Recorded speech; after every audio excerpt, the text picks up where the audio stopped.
It's been rightly said that the scandal and the greatness of the Christian religion is that it claims that God has revealed himself through the medium of historical facts. And what distinguishes Christianity, what sets it apart from other worldviews, is that there's actually a test by which we can know whether it's true, and that's the resurrection of Jesus. A person can go and investigate Christianity, especially the question of the resurrection of Jesus. If they think it happened, they have excellent reason to embrace the entire Christian faith.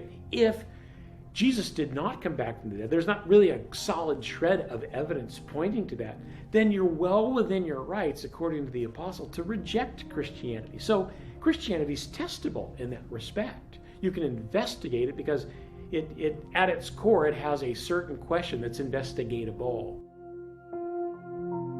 When we look at a historical case for Jesus' resurrection, I think one of the best ways of going about this is to take and start off with facts that are so strongly evidenced that they have compelled even the majority of skeptical scholars who studied the subject to grant them as historical.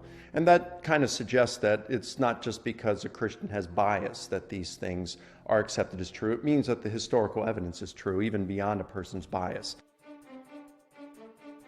Let's look at the widely accepted historical facts and see where the evidence points. In order for Jesus to have risen from the dead, 3 things would need to be true.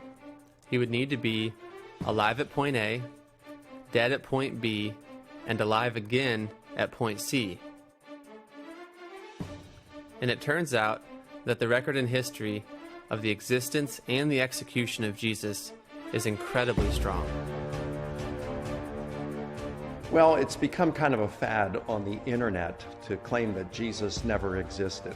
But this isn't something that is typically held by scholars today. In fact, the number of scholars that would even hold this position, and I'm talking about bona fide scholars who have PhDs in relevant fields of like history and biblical studies or religious studies, you wouldn't find more than a handful of them living on earth right now who would deny the existence of Jesus. I mean, probably just as many as who would deny the Holocaust. In the ancient world, if you have 2 sources for something, 2 independent sources, that's usually excellent. And a lot of events rest on 2 sources. A lot of events rest on 1, but 2 is great.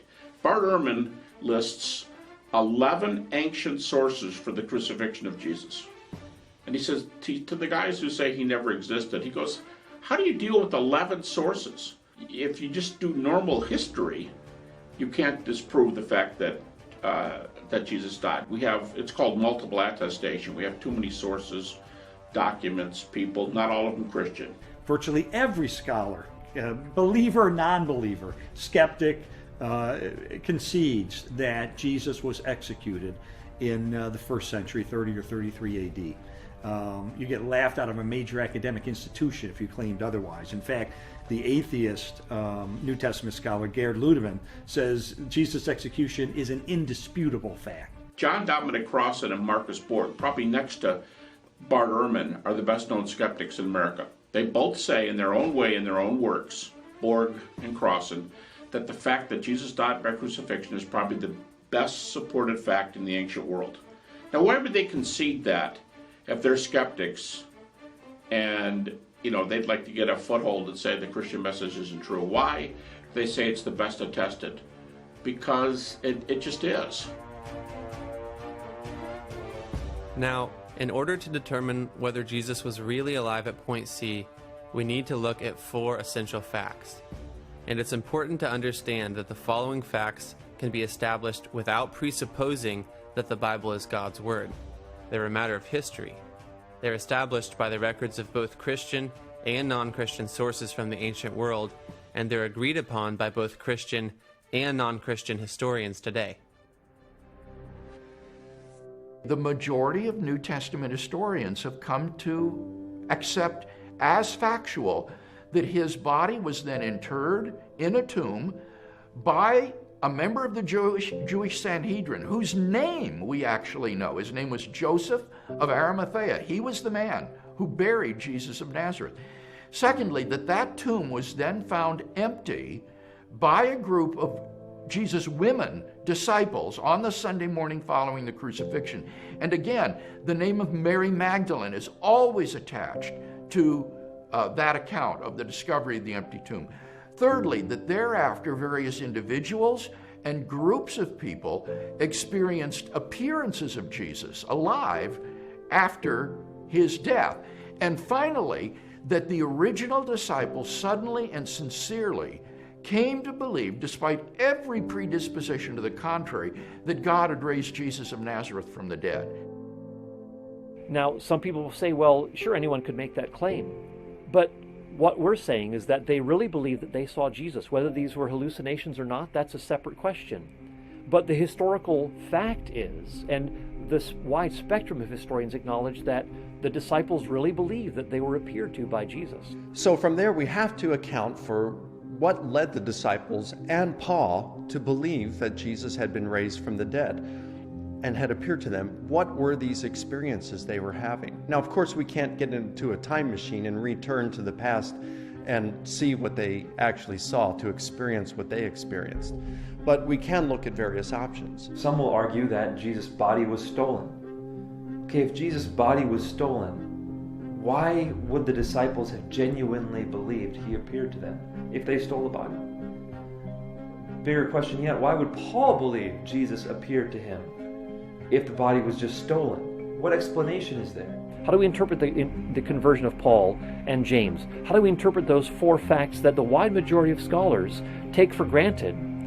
How do we interpret that? Do we interpret that naturally, or do we interpret that supernaturally? The next theory that you'll often hear is that they hallucinated, that the disciples who had been with Jesus for so long and spent so much time with him, they really wanted to see Jesus alive. And so they hallucinated. It's a common psychological phenomenon, which is true. People who love others will sometimes see them after they're dead. But 500 at once? And all the disciples to the point where they were willing to die? It doesn't quite fit. And once again, Paul. What do we do with Paul? Why did Paul hallucinate the risen Jesus? It doesn't make sense. So there are no naturalistic explanations for the resurrection that fit nearly as well as the resurrection itself. There's a lot of problems with hallucinations. Probably no theory has more refutations than hallucinations. For example, the majority of scholars today believe the tomb is empty.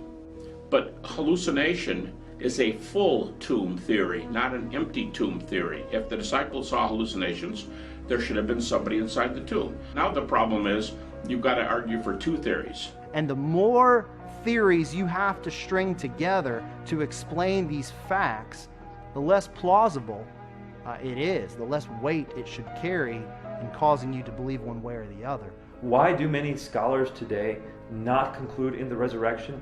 Is because they, unfortunately, preclude supernaturalism before they even look at the evidence. Now, if you look at the evidence without precluding supernaturalism, then the best explanation for the events is the resurrection. You know, all the theories about what happened to the body but one have fatal problems. The only problem with the one theory that actually explains it is you have to believe a miracle. But this isn't some random dude in some miscellaneous place that we're saying rose from the dead. It's a person whose coming had been prepared for by providence and predicted by prophecy for 2,000 years.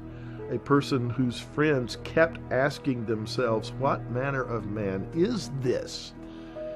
And being forced to answer it in theistic terms. It's the reassertion of the life of someone who had already shown himself to be sovereign over life and death. If there's ever anybody of whom we could believe that miracle happened, it is this man. It is Jesus of Nazareth.